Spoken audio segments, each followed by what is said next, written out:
சின்ன வயசுலேருந்தே வந்து எங்களுக்கு கருணாநிதி அப்படிங்கிற ஒரு பிம்பம் வந்து பிடிக்கவே பிடிக்காது.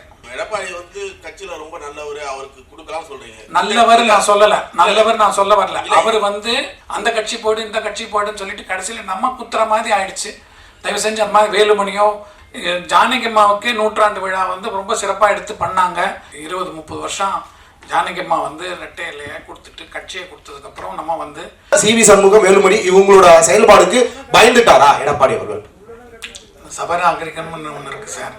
உங்கள் கட்சி ஆளே திடீர்னு பிஹேவ் பண்ணும்போது உங்களுக்கு அவருக்கு வந்து எக்ஸ்பீரியன்ஸ் இருக்கிறதுனால அவர் காமாக இருக்காரே தவிர, சிவி சண்முகம் நீங்களே பார்த்துருப்பீங்க டிவியில் பிஹேவ் பண்ணுறதும் விஜயபாஸ்கர் ஓடுறதும். எம்ஜிஆர் வந்து அன்னைக்கு உடம்பு சரியில்லை வரமாட்டாருங்கிற மாதிரி சொல்லிட்டு அவர் பாம்குரு வழியாகவே அவர் ராமாவரத்துலேருந்து கிளம்பி மவுண்ட் ரோடு வழியாக போகலாம், பாம்குரு வழியாகவே போய் உட்லேண்ட்ஸில் போய் அந்த 5 நிமிஷம் உங்களுக்கு கிடைக்கிற சுகத்துக்காக போறீங்கிற மாதிரி தான். அதுக்கப்புறம் பின்னாடி லைஃப் லாங் எனக்கு வந்து ரெட்டையில நிற்கணும், கட்சி இருக்கணும். இன்னைக்கு யார் பொதுக்குழுவில் ரெட்டையிலேயே முடக்கணுங்கிற லெவலுக்கு அவங்க பிஹேவ் பண்ணிட்டு இருக்கிறது தான் எங்களுக்கு கஷ்டமா இருக்கு. இது நீங்க கட்சி விட்டு போங்க சார். நீங்க சொல்றீங்க இப்ப இவர் சிவி சண்முகமும் வேலுமணியும் வந்து கட்சிக்கு உண்மையா இல்ல அப்படின்ட்டு. சார் கட்சிக்கு இல்ல சார். அவங்க ஒரு குற்றச்சாட்டு ஒன்று வச்சிருக்காங்க பிரஸ் மீட்ல. என்னன்னா எடப்பாடி அவர்கள் தான் வந்து டிஎம்கேயோட அண்டர்டேக்கிங் பண்ணி அந்த எலெக்ஷன் ரிசல்ட் அப்ப வந்து எங்கள்கிட்ட பேசினாரு, அதனால தான் நாங்கள் இந்த எதிர்ப்பு தெரிவிக்கிறோம் அப்படின்னு சொல்லிட்டு ஒரு குற்றச்சாட்டு வச்சிருக்காங்க. இதுக்கு உங்களோட பதில் என்ன? யார் டிஎம்கேயோட அண்டர்டேக்கிங் வச்சிருக்காங்க? சார் அவர் முதல்ல ஆதரவு கொடுக்க போறதுக்கு முன்னாடி சட்டசபையில போய் ஆதரவு கொடுக்கறதுக்கு முன்னாடி இந்த மாதிரி பேசியிருந்தா ஏதாவது ஒரு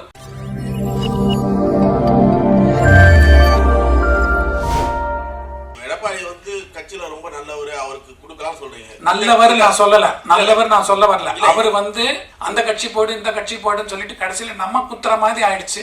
தயவு செஞ்சு அந்த மாதிரி வேலுமணியோ இவர் சண்முகமோ பேசுறச்செல்லாம் வந்து எங்களுக்கு ரொம்ப கிட்டத்தட்ட அதாவது நத்தம் விஸ்வநாதன்லாம் வந்து இவர் சொல்ல சொல்ல அவர் பேசுறாரு.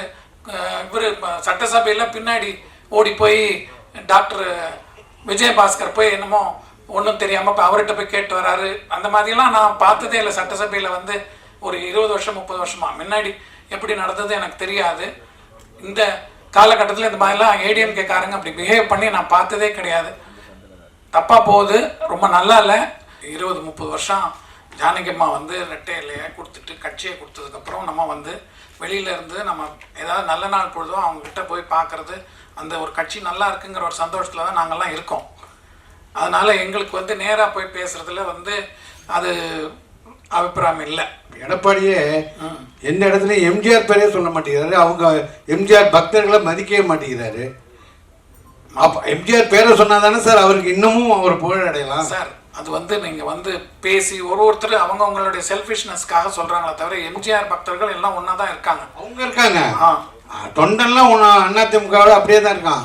ஆனால் தலைவர் வந்து அவர் பேரை சொல்லி அவர் பேரை சொன்னா தானே சார் இன்னும் அதிகமாகும் சார். அவங்க முழுக்க எடப்பாடியார் வந்து ஜெயலலிதா அம்மாவுடைய இதில் தான் வந்திருக்காரு. ஏன்னா அவர் அவங்களுடைய ஆளுமையை தான் பார்த்துருக்காரு, அவங்க இது பண்ணி தான் பண்ணியிருக்காங்க. அவங்க எப்படி போர்ட்ரேட் பண்ணியிருக்காங்களோ அந்த மாதிரி தான் இவரும் பண்ணுறாரு. ஆனால் எம்ஜிஆரை வந்து அவர் மதிக்காமல் இல்லை.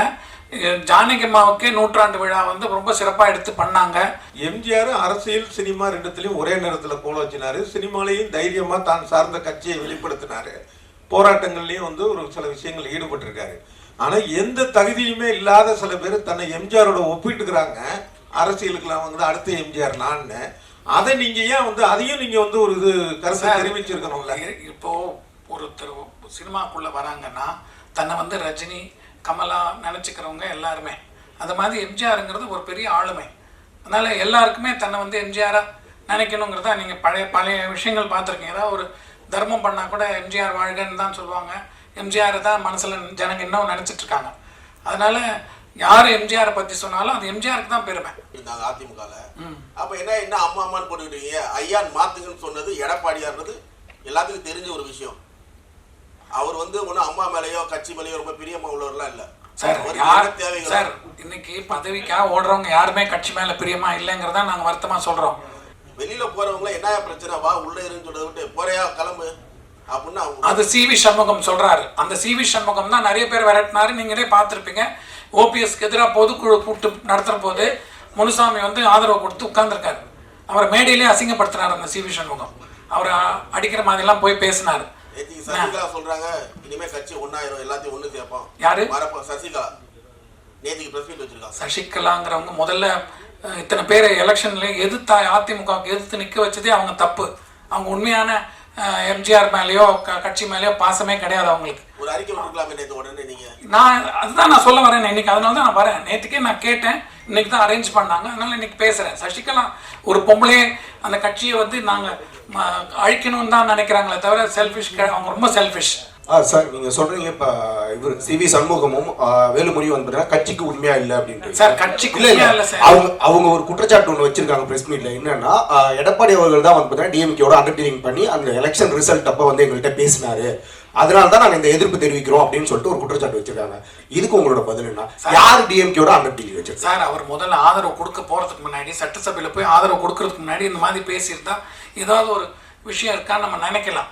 நீ நேராக ஓடி போய் சட்டசபையில் போய் அவருக்கு பொன்னாடை போத்துறதும் அவருக்கு வீட்டுக்கு வந்து அவர் உங்களை பார்க்குறதும் இது பண்ணிட்டு இருந்தா அப்போ வந்து நீ சொல்கிறதெல்லாம் என்ன? அப்போ நீ வந்து உன்னுடைய இதை செல்ஃப் டிஃபெண்ட் பண்ணுற என்ன? அதனால அவர் முதல்ல அதை சொல்லிட்டு அப்புறமா போய் ஆதரவு கொடுத்துருக்கணுமே தவிர ரெட்டையிலேயே முடக்கணுங்கிற லெவலுக்கு அவங்க பிஹேவ் பண்ணிட்டு இருக்கிறது தான் எங்களுக்கு கஷ்டமாக இருக்கும். இது நீங்கள் கட்சியை விட்டு போங்க. நீங்கள் தயவு செஞ்சு நீங்கள் கட்சியை விட்டு போங்க. உங்களுக்கு உங்களால் போய் ஓட்டு கேட்க முடியும், ஜெயிக்க முடியும்னா போங்க. ஏன்னா உங்களோட எம்எல்ஏ போஸ்ட் போயிடுச்சுன்னா நீங்கள் உங்களை யாருமே திரும்பி பார்க்க மாட்டாங்க. நாளைக்கு நீங்கள் தோத்தீங்கன்னா அவங்க ஜெயிச்சுட்டு போகிறாங்க, அவங்க கண்டினியூ பண்ண போகிறாங்க. நீங்கள் வந்து ரோட்டில் விட போடுவீங்க. எனக்கு வந்து ரெட்டையில நிற்கணும், கட்சி இருக்கணும். இன்னைக்கு யார் பொதுக்குழுவில் சேர பொதுச் செயலாளராக நீங்கள் எல்லாம் சேர்ந்து யார்? தங்கமணி, இவர் வெளியே போனாங்கன்னா எலெக்ஷனுக்கு முன்னாடி என்ன இருந்தது? யார் வந்து கையெழுத்து போட்டாங்க உனக்கு எம்எல்ஏ சீட்டுக்கு கேண்டிடேட்டாக நிற்கிறதுக்கு? அந்த இது நம்ம அடுத்த ஒரு 6 மாதத்துக்கு நம்ம என்ன நடக்குது, இப்போ ரூலிங் பார்ட்டி என்ன பண்ண போகிறாங்கங்கிறத பார்க்குற வரைக்குமாவது நம்ம ஒத்துமையாக இருக்கணும். அந்த 5 நிமிஷம் உங்களுக்கு கிடைக்கிற சுகத்துக்காக போகிறீங்கிற மாதிரி தான்.